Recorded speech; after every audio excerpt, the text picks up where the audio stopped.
ऐतिहासिक फैसला, केंद्रीय शिक्षा मंत्री धर्मेंद्र प्रधान ने दिया इस्तीफा।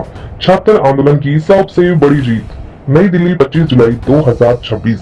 देश की राजनीति और शिक्षा व्यवस्था में महत्वपूर्ण घटनाक्रम सामने आया है। केंद्रीय शिक्षा मंत्री धर्मेंद्र प्रधान ने अपने पद से इस्तीफा दे दिया है। उनका इस्तीफा हाल के दिनों में हुई परीक्षा अनियमितताओं, विशेष नीट यूजी विवाद और देश भर में चल रहे छात्र आंदोलन के बीच आया है। राष्ट्रपति ने प्रधानमंत्री की सलाह पर उनका इस्तीफा स्वीकार कर लिया है। पिछले कई सप्ताह से देश भर के छात्र परीक्षा प्रणाली में पारदर्शिता, पेपर लीक पर सख्त कार्रवाई और जवाबदेही की मांग को लेकर प्रदर्शन कर रहे थे।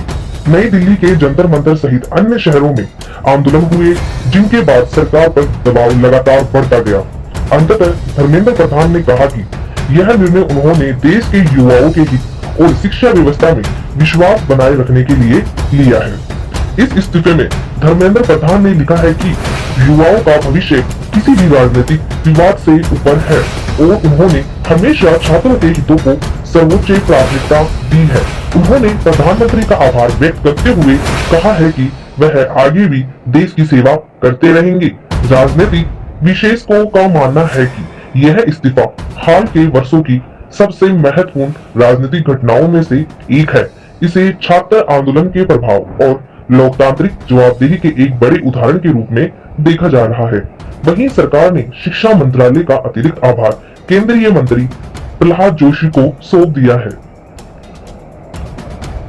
इतिहास में दर्ज होने वाला दिन 25 जुलाई 2026 का दिन भारतीय शिक्षा और लोकतांत्रिक राजनीति के इतिहास में महत्वपूर्ण तारीख के रूप में याद किया जाएगा। इस घटनाक्रम इस बात का उदाहरण माना जा रहा है कि व्यापक जन दबाव और लोकतांत्रिक आंदोलनों के बीच सरकार महत्वपूर्ण निर्णय लेने के लिए बाध्य हो सकती है।